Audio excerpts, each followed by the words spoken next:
প্রথমত হলো যে আমাদের জাতীয় সংসদের একদম ভিতরে দায়িত্ব পালন করার সুযোগ হয়েছে। আর মানে আমার যে যৌবনকাল, কৈশোরকাল, এই সময়টাতে এই চত্বরকে কেন্দ্র করে একটা স্বপ্ন লালন পালন করার সুযোগ হয়েছে। ওখানে যাওয়ার শখ কখনো আমাদের হয়নি, বা আমি আই ওয়াজ নেভার অ্যাম্বিশাস, কিন্তু আমি ওখানে গিয়েছি, বহুবার গিয়েছি, আমার ছেলে মেয়েকে নিয়ে বহুবার গিয়েছি। আবার আমেরিকাতে যেটাকে বলা হয় ক্যাপিটাল হিল, যেটাকে বলা হয় হোয়াইট হাউস, যেটাকে বলা হয় কংগ্রেস, মানে মানে হাউস অফ রিপ্রেজেন্টেটিভ বা কংগ্রেসদের যেটা আছে, মার্কিন কংগ্রেস, সিনেট ভবন, সেখানে কিন্তু আমার যাওয়ার সুযোগ হয়েছে। অবাক করার ব্যাপার হলো যে আমেরিকাতে সিনেট এবং কংগ্রেসের যে হাউস, সেখানে যত সহজে আপনি যেতে পারবেন, এনিওয়ান ক্যান গো, ভিজিটার, এটা খুব সহজে যেতে পারবেন। সেখানে তো হোয়াইট হাউসের সামনে দাঁড়িয়ে ছবি তোলা যায়। হ্যাঁ, আপনি হোয়াইট হাউসের তো দেয়াল নাই, ওটাতে গ্রিলওয়ালা একটা জায়গা, ভিতরে দেখা যায়, যদিও এখন একটু নিরাপত্তা বেড়েছে, কিন্তু আপনি ভিতরে তারপরে মানুষজন ছবি তুলতে পারে। আবার হোয়াইট হাউসের ভবন ঘুরে দেখা যায়, খুব ইজিলি আপনি সেই জিনিসটা করেন একটা নির্দিষ্ট সময়। ইভেন আপনি বাকিংহাম প্যালেস, 10 নম্বর ডাউনিং স্ট্রিট, ইংল্যান্ডে যেতে পারেন। কিন্তু সে তুলনায় আপনি যদি আমাদের বঙ্গভবনের ভিতরে যেতে চান, তারপরে শেষে একেবারে সংসদের ভিতরে খুব যেতে চান, বা আশেপাশ দিয়ে ঘোরাফেরা করতে চান, তাহলে আপনার খবর আছে। মানে আমরা আমাদের এই 18 কোটি মানুষের জন্য এটাকে এমন একটা দুর্ভেদ্য দুর্গ বানিয়ে ফেলেছি, ওটা বলতেই মনে হচ্ছে যেটা মহা ক্ষমতাধর, মহা কিছু। এটা বাদশাহ আকবর, সম্রাট আকবর, আওরঙ্গজেবের খাস, মানে খাস নিরাপত্তা একটা রয়েছে, নিরাপত্তার তো সেই জায়গা বাড়াবাড়িও আছে। হ্যাঁ, তো আমরা দেখেছি সংবাদ মাধ্যমের কর্মীদেরকে নিরাপত্তা রক্ষীরা এসে ধাক্কা দিয়ে সরিয়ে দিচ্ছে, কারণ এটার সামনে দাঁড়িয়ে পিটিসি দেওয়া যাবে না। হ্যাঁ, তো সেই জায়গাতে যখন মার্কিন রাষ্ট্রদূতের উপস্থিতিতে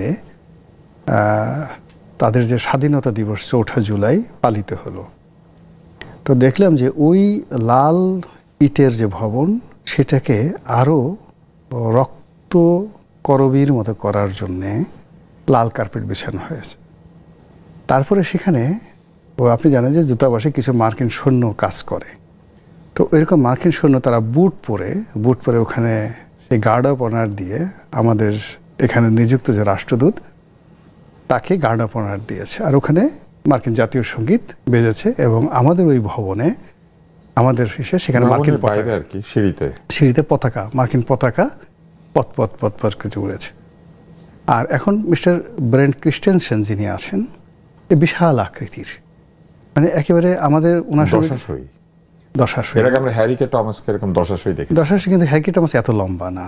আপনি যদি ওনাকে রকের সাথে তুলনা করেন, আমি মনে করি he is more bigger than of rock, যে রক আছে। তো মানে আপনি কুস্তিগির রকের কথা বলছেন? কুস্তিগির রকের কথা বলছি, তার সাথে বড়। তো তার পাশে যখন আমাদের কায়সার কামাল সাহেব দাঁড়ান, ডেপুটি স্পিকার, বা আমাদের শফিকুর রহমান জামাতের আমির দাঁড়ান, তারপরে জামাতের সভাপতি, এরপর যদি আপনি এই যে পররাষ্ট্রমন্ত্রী খলিলুর রহমানকে দাঁড়ান, এক অদ্ভুত দৃশ্য তৈরি হয়। আমার কাছে মনে হয় এরকম একটা দৃশ্য তৈরি করার জন্য আমেরিকা এই ভদ্রলোকে সিলেকশন করে পাঠিয়েছেন। এবং আমি শিওর শেখ হাসিনা যদি থাকতেন, ওনার এই চেহারা স্রোত দেখলে ওনাকে অ্যালাউই করতেন না বাংলাদেশে। কেননা এই ভদ্রলোক যদি পাশে আপনার যে কোনো বাঙালি অ্যাভারেজে বসার সাথে সাথেই তাকে মনে হয় বস, তাকে মনে হয় রাজা। আর ওই ধরনের একটা শরীরের মানুষ, লম্বা চওড়া, হ্যাঁ, পাশে দাঁড়িয়ে আছে, এবং হ্যাঁ, এবং ওখানে তার দিকে যেভাবে আমাদের ডাক্তার শফিক বা খলিলুর রহমান তাকিয়ে আছেন, মনে হয়েছিল চড়াই পাখি, একেবারে চড়াই পাখি, অসহায়, দুর্বল, এরকম, মানে দেখতে ভালো লাগেনি। পুরো পৃথিবী তো ওনাদের পাশে চড়ুই পাখি, সত্যি বলেন বা যাই বলেন। ইরানে গেলে, হ্যাঁ, না সাইজ, ইরানের সাথে, হ্যাঁ, আপনি ইরানে যদি মনে করেন, ইরানে এখন আমরা কেন এরকম হয়ে গেলাম? আমরা একদিকে ইরানে পাঠালাম আমাদের একজনকে অন্ত্যেষ্টিক্রিয়ায়, আর এদিকে পথ করে আমাদের যে জিনিসটা হলো, যেটাকে ইংরেজিতে বলা হয় কনসিস্টেন্সি, ধারাবাহিকতা। আমাদের পররাষ্ট্রনীতি, রাষ্ট্র পরিচালনা গত 2 বছরের আইন শৃঙ্খলা থেকে শুরু করে কোনো জায়গাতে কোনো ধারাবাহিকতা রক্ষা হচ্ছে না। 1 2 নম্বরে আমরা কোথাও ডট মিলাতে পারছি না। মানে এটা কি শত্রুর সাথে গলাগলি ধরে মৃত্যুর সাথে? না, এটা নজরুলের, সেটাও হচ্ছে না। আপনি শত্রুর সাথে যদি গলাগলি ধরবেন, তা আপনি অন্ডকোষ ধরলেন কোন জায়গায়, কোন দিয়ে অন্ডকোষ তো ধরা হয়েছে, এটা শত্রু না। হ্যাঁ, সেটা তো ভিন্ন, সেটা ভিন্ন। মানে এখন এখানে বললাম না, আপনি ডট মিলাতে পারবেন না। পদ্ধতিটা বেশ নিরস্ত্র একটা পদ্ধতি। আপনি যদি মনে করেন যে বিএনপির মন্ত্রী একজন বিএনপির নাম ভাঙে আরেকজন অন্ডকোষ চেপে ধরেছে, এই দুটোর মধ্যে আপনি কিভাবে ডট মিলাবেন? আপনি একদিকে জাতীয় সংসদে ওই কাজগুলো করছেন, আবার অন্যদিকে আরো অনেক কিছু হয়ে যাচ্ছে। মূল ব্যাপারটা হলো, আমরা যেন মাজেদ কামালের কাছে যাই, আমরা একটা আলোচনাটা বেশ জটিল একটি পর্যায়ে চলে গিয়েছিল, আপনি নিশ্চয়ই শুনেছেন। আমরা কথা বলছিলাম দক্ষিণ প্লাজায় 4th of July যেটি হয়েছে। আমার বেশ আমি তো ছোটবেলা থেকে আমেরিকার সিরিজ দেখেছি, ওই বিভিন্ন ছবি, ম্যাকগাইভার থেকে শুরু করে পেপার চেজ, যেগুলো এখনকার ছেলে মেয়ে দেখে নাই। টেলিভিশনে আমরা আমেরিকার সিরিজ দেখে, একটা ছিল না, মোটা হয়ে যেত, হ্যাঁ হ্যাঁ, ইনক্রেডিবল হাল্ক, $6 million ম্যান, এগুলো দেখে আমরা বড় হয়েছি। আমাদের কাছে বিষয়টা হয়তোবা তেমন কিছু নয়। আর তরুণরা তখন ইউটিউব দেখে, সব দেখে, তারা তো এই দেশে থাকে কিন্তু দেখতে থাকে বিদেশ। আপনার কি মনে হয় যে আসলে সেই কারণেই কি আমাদের তেমন কোনো প্রতিক্রিয়া নাই বা ক্রিয়া নাই? এই যে দক্ষিণ প্লাজাতে 4th of July হলো, আপনার এটা কি মনে হয়েছে? সমস্যাটা হলো কি, প্রতিক্রিয়াটা কে প্রকাশ করবে? মানে উত্তর এসে দক্ষিণে, উত্তর আমেরিকা এসেছে দক্ষিণ প্লাজায়, প্ল্যাটফর্মটা কি? প্রতিক্রিয়া প্রকাশের জন্য আমরা তো মনে করেন আমাদের এই দেশটাকে কিছু লোককে ভোট দিয়ে আমরা পাঠাইছি ওখানে। ওনারা আমাদের ভোট পাওয়ার পর ওনারা কেউ কেউ মন্ত্রী হয়েছেন, কেউ কেউ স্পিকার হয়েছেন, কেউ কেউ ডেপুটি স্পিকার হয়েছেন, এক একজন এক একটা হয়েছেন। হওয়ার পর ওনারা দায়িত্ব নিয়েছেন যে আমাদের স্বার্থ ওনারা সংরক্ষণ করবেন। কিন্তু ওনারা যে আমাদের ইজ্জতের ফালুদা করে দিবেন, এটা টের পাইনি ভাই। ওনারা যে কাজটা ওখানে করেছেন 4 তারিখে, বিশ্বাস করেন আমি হতভম্ব হয়ে গেছি। আমি বুঝতে পারি, আমার কাছে বিশ্বাস হচ্ছিল না যে এও কি সম্ভব। আমি শুনেছি যে এর পেছনে কিছু লোক খুব সক্রিয় ছিল, ওনারা বোঝানোর চেষ্টা করেছেন এটা করলে পরে আমাদের জাতীয় উন্নতি হবে, আমরা জাতি সারা দুনিয়ার কাছে একটা সবচেয়ে গুরুত্বপূর্ণ রাষ্ট্রে পরিণত হব। কারণ অন্য কোনো দেশ এই ধরনের অনুষ্ঠান তাদের এরকম জাতীয় সংসদ ভবনের সামনে করতে দেবে না, একমাত্র আমরাই দিলাম। আমরা কতটা নতজানু হতে পেরেছি এটা প্রমাণের প্রতিযোগিতায় আমরা ফার্স্ট হয়েছি। এরকম করলে আমাদের ভালো হবে। কোথাও তো ফার্স্ট হলাম। এইগুলো বুঝিয়েছে তারা বুঝিয়েছে কাউকে না কাউকে। অনেকগুলো পেইড মার্কিন দালাল আছে বাংলাদেশে, বুঝিয়ে নিয়ে তারা বলছে যে এটা করেন তাহলে ভালো হবে। কিন্তু এতে যে আমাদের কি হলো দেখেন, কি পরিমাণ হিপোক্রেট হতে পারে এই লোকগুলো। আমি নিজে ব্যক্তিগতভাবে একসময় জামাতের এই আমিরের প্রতি আমার এক ধরনের সফট কর্নার ছিল। আমার কাছে ওনাকে স্মার্ট মনে হতো, শিক্ষিত মনে হতো। না, উনি তো শিক্ষিতই, ডাক্তার মানুষ, আপনিও ডাক্তার জানেন যে সবচেয়ে মেধাবী স্টুডেন্ট যারা তারাই তো ডাক্তার। সবচেয়ে মেধাবীরা তো সবসময় ডাক্তার হয়, সবসময় হয় না। কিন্তু আমাদের ক্লাসে আমরা দেখেছি আমরা ভাবি যে আমাদের ফার্স্ট সেকেন্ডে কিন্তু সাধারণত ডাক্তারি হতে চাইতো, হয়তো, এবং কেউ কেউ হয়তো ইঞ্জিনিয়ার হতো। আমরা তো ব্যাক বেঞ্চার ছিলাম, দেখতাম সবকিছু।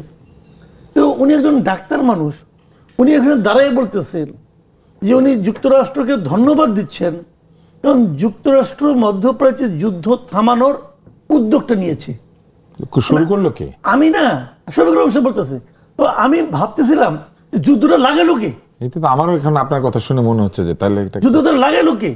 28শে ফেব্রুয়ারি যে তেহরানের স্কুলের মধ্যে বাচ্চাদের স্কুলের মধ্যে যে বোমাটা ফেললো, কে ফেললো? কে দৈব ভাই, দৈব মায়ের খাইয়া পেদানি খাইয়া বেজ্জতি হওয়ার থেকে বাঁচার জন্য কোনো মতে হাতে পায়ে ধরে তোমরা একটা যুদ্ধবিরতি করতে যাচ্ছ।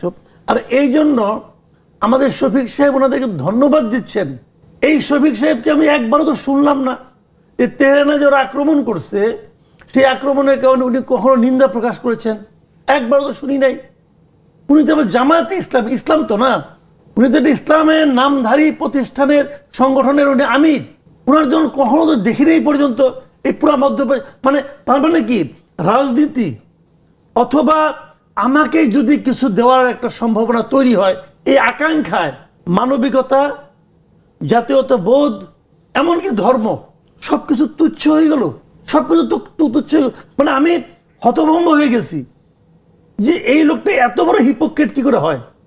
এবং আনফর্চুনেট কি, এই হিপোক্রেটদের আমরা সংসদে পাঠাইছি, এই হিপোক্রেটদের হাতে আমরা দায়িত্ব দিয়েছি যে আমাদের ভাগ্য তোমরা নিয়ন্ত্রণ করো। না দেনে তো ওনারা বিরোধী ছায়া, ওরাই তো। আর সরকারি দল তো আমু আর মামু ভাই, ওরা তো ছায়া। সরকারি দল কি করলো? ওখানে কি বিরোধী দল কি জায়গা করতে পারছে? ওই অনুমতি কি বিরোধী দলরা দিচ্ছে? সরকারি দলের লোকজন দিচ্ছে তো। আর এক বিশাল বামপন্থী, লম্বু বামপন্থী ওই কি জুনায়েদ সাকি, উনি দেখলাম যে কি ভিজা বিলাইয়ের মতো পাশে দাঁড়িয়ে রয়েছে। ভাই এইগুলো আজকে আপনি ভাবেন হাইপোথেটিক্যালি যে জুনায়েদ সাকি সংসদে নাই, জুনায়েদ সাকি প্রতিমন্ত্রী হয় নাই, উনি এই ঘটনার প্রেক্ষিতে কি বিবৃতি দিত? এটা আমরা ধারণা করতে পারি। কই ওনার পার্টিও তো কোনো বিবৃতি এখন দেয় না। মানে বামপন্থীরা যদি কোনো বিক্রি হয় কি যে ভয়ঙ্কর হয়, তার উদাহরণ আমরা আগে দেখেছি রাশেদ খান মেনন, হাসান আল হক ইনুদের মাধ্যমে, দিলীপ বড়ুয়ারদের মাধ্যমে, আর এখন দেখতেছি জুনায়েদ সাকিদের মাধ্যমে। মানে এই দেশে মানে আমাদের দুর্ভাগ্যের কোনো শেষ নাই আসলে। সরকারি দল বিরোধী, আমি ইলেকশনের সময় বলেছিলাম তো, এটা হলো আমরা আর মামুর আমার নির্বাচন ছিল, এটা যে আসলেই তাই। কই কিছু হইলেই তো আমাদের বলে না গোলামি না আজাদি, গোলামি না আজাদি। একজন তো দেখলাম ফেসবুকে লিখছে যে গোলামি না আজাদি আমেরিকার পাশাটি। এটা যেটা করছে এটা কি গোলামি না আজাদি? মানে হয়েছে কি জানেন, মানে কি বলবো, 5 আগস্ট 2024 এরপর যারা মানে উত্থান, যাদের উত্থান ঘটছে তাদের জাতির পিতা আসলে যুক্তরাষ্ট্র, বুঝছেন।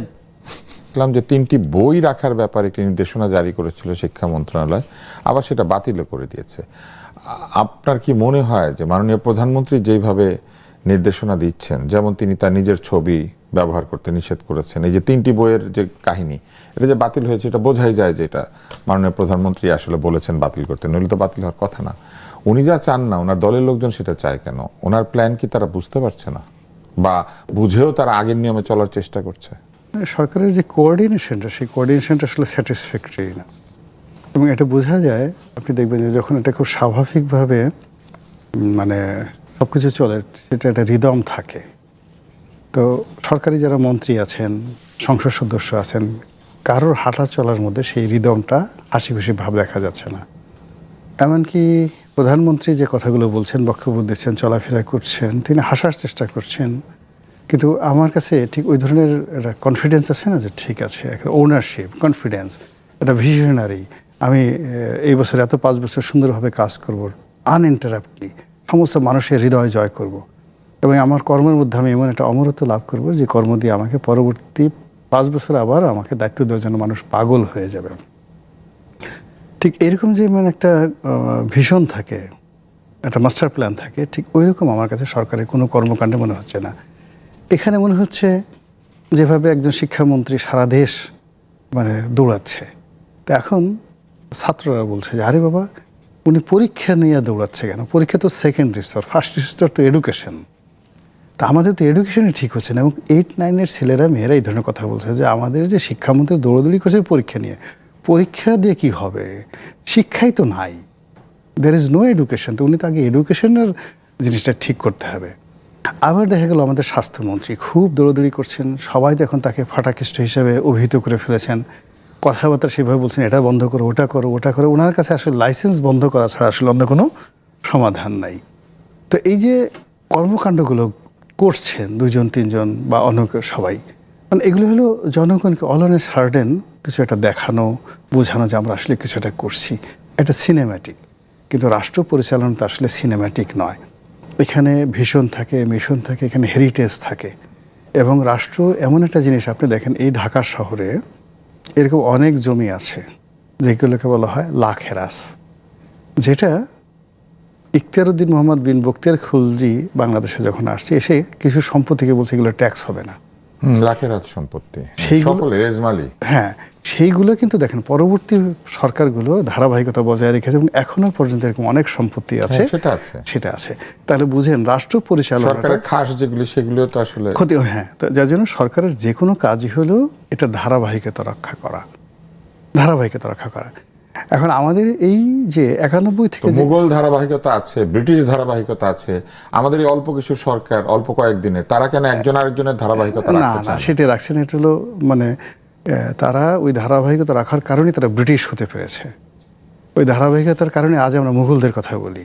ওই ধারাবাহিকতার কারণে এখনও আপনি সেই শশাঙ্ক, পাল বংশ, সেন বংশ, তাদের শাসনের ধারাবাহিকতা ভারতবর্ষে আছে। এমনকি চন্দ্রগুপ্ত মৌর্যের যে সম্রাট অশোকের, চন্দ্রগুপ্ত মৌর্যের তাদের যে রুলগুলো এখনো পর্যন্ত আছে। আপনি চিন্তা করেন যে ইউরোপে এখনো পর্যন্ত নেপোলিয়নের রুলগুলো আছে, কোড অফ নেপোলিয়ন আছে। আর এই জন্য এই জিনিসগুলো তারা ধারণ করতে পেরেছে বলেই তারা এই পর্যায়ে আছে। আর আমরা এগুলো ধারণ করতে পারিনি। এই কারণে কিন্তু আমরা দিন দিন ছোট হয়ে যাচ্ছে, আমাদের আকৃতি ছোট হচ্ছে, আমাদের মন ছোট হয়ে যাচ্ছে, আমাদের আপনি তো হাত। কোনোদিন আমাদের বড় ছিল, আপনি একটু আগে বললেন না যে না, না, রকের আমি- মতো আমি- রাষ্ট্রদূত আসে, আমাদের তো একজন রাষ্ট্রদূত আছেন যিনি রকের মতো। আমি বলি, আপনার প্রিয় শিক্ষক, আমারও শিক্ষক আব্দুল্লাহ আবু সাইদ স্যার, ওনার একটা কথা বেশ মনে পড়ে। আমরা যখন প্রথম ঢাকাতে এলাম, তা ঢাকাতে আসার পর আমরা কতগুলো সার্জেন্ট দেখেছিলাম, আপনার মনে আছে, বিশাল বিশাল লম্বা ম্যান মাউন্টেন, এবং পুলিশের একটা motorcycle SI, SI sub inspector, এবং তারা সার্জেন্ট হিসেবে এবং নিয়োগ, খুব দশাশয় ছিল। ভীষণ রকম দশাশয়, এবং ওই দশাশয়ের মধ্যে একটা আছে ডিএ তায়েব, ওই যে অভিনয় করে এখনো পর্যন্ত ডিএ তায়েব, এবং ওই ডিএ তায়েব হলো ওই লম্বা। ওই গ্রুপের মধ্যে সবচেয়ে ছোট ছিল ডিএ তায়েব। এরকম ওর সাথে বড় বড় দশাশয় ছিল বাংলাদেশে। এখন দেখেন সেই সার্জেন্টগুলো ছোট ছোট হতে হতে এখন আমার চেয়ে ছোট হয়ে গেছে। হ্যাঁ, ওরা আমার পাশে যখন দাঁড়ায়, মানে আমার কাছে মনে হয় এত ছোট মানুষ পুলিশে এলো কি করে। আপনি দেখেন আমাদের সেনাবাহিনীতে একসময় কিন্তু লম্বা লম্বা মানুষজন ছিলেন, যারা সেকেন্ড লেফটেন্যান্ট হতেন, সেনাপ্রধান হতেন, হতেন, বড় বড় মানুষ। কিন্তু সেখানে তো আমাদের যে উচ্চতা, মিনিমাম উচ্চতার ব্যাপারটা, সেটা কিন্তু অনেক বেশি না, হ্যাঁ, অনেক বেশি না, কিন্তু এবং আমাদের বাংলাদেশের গড় উচ্চতাও কিন্তু আসলে 5 ফুট 4-এর বেশি না। সবচেয়ে বড় ব্যাপার হলো এই ছোট ছোট মানুষগুলো যখন বড় বড় পদে পৌঁছে, তারা একটা না একটা দুর্ঘটনা ঘটায় গেছে। আপনার কি ধারণা এটা একটু বডি শেমিং হয়ে যাচ্ছে? না, আমরা না, এটা না, নিয়ে না, আপনি পরে দেখেন, কথা বলবো। আমি বলি, আপনি দেখেন এই যে মঈনু আহমেদের কথা চিন্তা করেন, মঈনু আহমেদ, না, কিন্তু মানুষের বুদ্ধি তো তার আকৃতির সাথে সম্পৃক্ত না। কিন্তু এটা কাকতালি অনেক সময় ঘটে যায়, কিছু কিছু ঘটনা, কিছু কিছু ঘটনা আপনি তো মনে করেন? আমি এটা মনে করি, ব্যক্তিগতভাবে মনে করি যে এরকম যখন মানে ট্রেডিশনের বাইরে যখন গিয়ে অসামঞ্জস্যকর কিছু আছে, দেয়ার ইজ অপশন। আপনার একটা অপশন আছে বাংলাদেশে, ধরেন একটা সুন্দর মাঝারি আকৃতির আমেরিকান রাষ্ট্রদূত দেওয়ার, কিন্তু সেখানে আপনি ব্রেন্ট ক্রিস্টিয়ানসেনের মতো একটা বিরাট ম্যান মাউন্টেন দিয়ে দিলেন। আই মিন দেয়ার ইজ দুর্ঘটনা, এটার পিছনে একটা দুর্ঘটনার কারণ আছে। আমরা একটু বিষয় বদলাই, সেটি হচ্ছে আপনি কিছুদিন আগে ডাক্তারদের নিয়ে কথা বলার কারণে আপনার উপরে চূড়ান্ত আক্রমণ হয়েছিল, এবং ডাক্তাররা আপনার উপরে বেশ একটা মনক্ষুণ্ণ ছিলেন। আপনাকে একটা স্বাস্থ্য বিষয়ক প্রশ্নই করতে চাই। আমাদের স্বাস্থ্যমন্ত্রী মিডওয়াইফদের একটি সভায় গিয়ে বলেছেন যে দেশের সকল বেসরকারি ক্লিনিক এবং হাসপাতালে নর্মাল ডেলিভারির জন্য বাধ্যতামূলকভাবে লেবার রুম রাখতে হবে। এখন সব বেসরকারি ক্লিনিক তো আসলে এটা রাখার মতো নয়, বা তাদের কাজও একই রকম না। বেসরকারি প্রচুর কিডনি ক্লিনিক আছে, বেসরকারি অর্থোপেডিক ক্লিনিক আছে, তারা কি লেবার রুম রাখবে? মানে আসলে এই নির্দেশটা কতটুকু মানে কতটুকু বাস্তবসম্মত, এটা হচ্ছে একটা। তারপরে তিনি একটা অভিযোগ করেছেন, সেটা হচ্ছে যে সিজারিয়ান বাচ্চাদেরকে শাল দুধ দেয় না। এটা কতটুকু সত্য? শাল দুধ তো বুঝতে পেরেছেন, কোলোস্ট্রাম, যেটা প্রথম মায়ের শরীরে আসে। এটা তো অসম্ভব এই কারণে যে মায়ের স্তন্যপান করার ক্ষমতা আছে, সেই বাচ্চাকে কখনো ডাক্তাররা স্তন্যদুগ্ধ ছাড়া অন্য কোনো কিছু খেতে দেন না। এটা কিন্তু তাদের ট্রেনিং এর পার্ট। এবং তারপরে তিনি বলেছেন যে নর্মাল ডেলিভারিকে উৎসাহিত করার জন্য লেবার রুম দেওয়া হচ্ছে।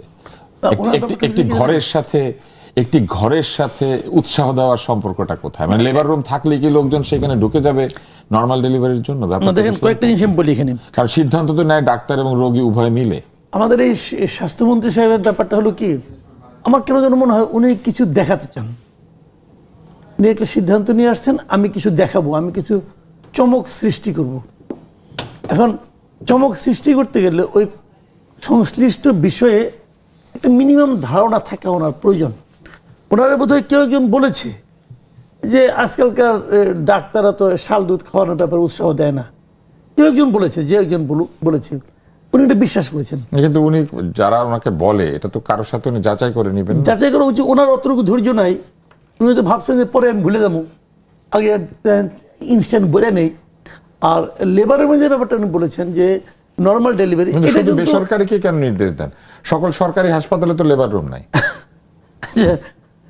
বলি জিনিসটা, সব হাসপাতাল, উনি সব বলতে হয়তো যে সমস্ত হাসপাতালে ডেলিভারি হয় হয়তো সেটা বোঝাতে চেয়েছেন। তো সিজারিয়ান ডেলিভারি যে হাসপাতালে হয়, সেই হাসপাতালে অবশ্যই নরমাল ডেলিভারি রুম থাকে, আলাদা করে তো এখন এটা তো মনে বললাম তো, এই জিনিসগুলি ওনার মানে আপনার একটা জিনিস হলো কি, বলা হয় না যে কমন সেন্সটা কিন্তু সবচেয়ে আনকমন। শুধু সিজারিয়ান করার জন্য তো কেউ হাসপাতালে যায় না, নরমাল ডেলিভারির জন্যই যায়, না হলে সিজারিয়ান হয়। তো তাহলে এখন বললাম তো, ওনাকে কেউ একজন বলেছে যে ঢাকার বেসরকারি হাসপাতালগুলো সিজারিয়ানের প্রতি বেশি আগ্রহ দেখায়, কারণ এখানে গেলে পরে যিনি করেন ডাক্তার সাহেব একটা বড় অঙ্কের টাকা পান অপারেশন করলে পরে, এই ধরনের কথাবার্তা হয়তো ওনাকে কেউ বলেছেন। তবে এই কথাটা যে একেবারেই যে মানে আপনার ভিত্তিহীন কথা তাও কিন্তু না। আমি তো মোটামুটি কিছু খবর টবর রাখি, তো এটাও ঠিক। আমাদের বেসরকারি হাসপাতালগুলিও তাদেরও একটা আকাঙ্ক্ষা থাকে যে রুগী যাওয়া মাত্র তাকে সিজারিয়ান করা, এটা আকাঙ্ক্ষা থাকে কারণে ওদের টাকা তো অনেক বেশি, তাদের তো ব্যবসা করতে বসছে, এটা তো দাতব্য প্রতিষ্ঠান খুলে বসে নাই কেউ, তারা এই ব্যবসাটা করে। আমাদের সার্জনরাও আগ্রহী হন যে সিজারিয়ান করার জন্য, কারণ এটা সরাসরি তাকালেই তো হয়।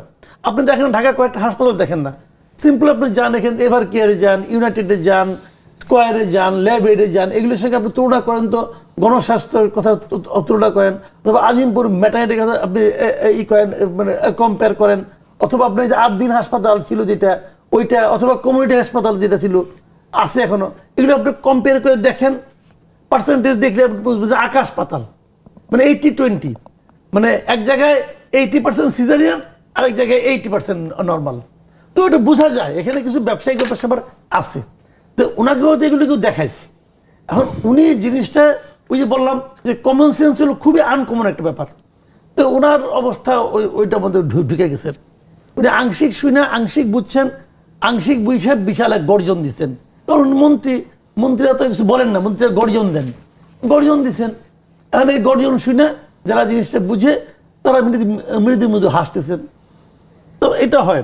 তো ওনার আমার যেটা মনে হয়েছে ওনাকে দেখে যে উনি কিছু চমক দেখানোর একটা রোগে ওনারে পাইছে, এবং যে কারণে উনি যেখানে যেন এখানে হুঙ্কার দিয়ে বসেন।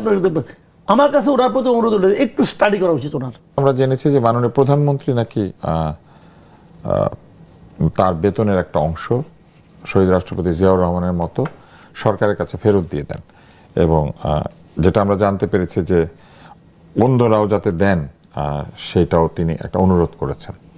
আপনার কি মনে হয় যে বেতন ফেরত দিয়ে দেওয়াটা আসলে কতটুকু মানুষকে উৎসাহিত করবে যে নিজের তরফ থেকে এই রাষ্ট্রকে খানিকটা সহায়তা করা, যেখানে বিরোধী দলের সদস্যরা গাড়ি বাড়ি সব চাইছেন? এটা হয় না। এটা আমার কাছে, আমি প্রধানমন্ত্রীর সাথে বিনয়ের সাথে দ্বিমত পোষণ করি। অনেক সময় হয় কি, নিজের যে একটা ভালো কাজ, সেই ভালো কাজটা যখন আপনি নিজে প্রচার করবেন এবং অন্যের উপর এটা বার্ডেন হিসেবে দেবেন, তখন সেই ভালো কাজটা নিয়ে মানুষ কটূক্তি করে, ভীষণ রকম কটূক্তি করে। আমাদের দেশে যারা সরকারি কর্মকর্তা কর্মচারী হয়, এদের বেশিরভাগই একটা মনোবৃত্তি যে তারা এমপ্লয়ি হবে, মানে আমরা আঞ্চলিক ভাষায় বলি আনিস, শুধু নেবে কিন্তু কখনো দেবে না। তো এই যে তারা যে দেবে না, তা সেখানে 10%, অর্থাৎ যে ধরেন একজন কাস্টমসের কর্মকর্তা, সে বেতন পেল 1 লাখ টাকা, কিন্তু সে ইনকাম করছে 1 কোটি টাকা, তার কাছে বেতনটা কিন্তু কোনো প্রয়োজন না। কিন্তু তাকে যদি আপনি বলেন প্রধানমন্ত্রী দিচ্ছে, তো কাজেই আপনি আপনার বেতন সদস্যদেরকে, মন্ত্রীদেরকে তার নিজের দলের অনুরোধ করেছেন। এই তথ্যটা আবার দিয়েছেন স্বাস্থ্যমন্ত্রী। এখন এখানে আমার 2টা প্রশ্ন আছে। একটা হচ্ছে যে এটা তো মিটিং এর বক্তব্য, এটাকে বাইরে বলে দেওয়া উচিত কিনা, এক। আর 2 হচ্ছে যে এটাকে আদৌ যদি দিয়ে দেওয়া হয় বা সবাই দেন, তাহলে এটা কতটুকু মানুষকে উদ্বুদ্ধ করবে?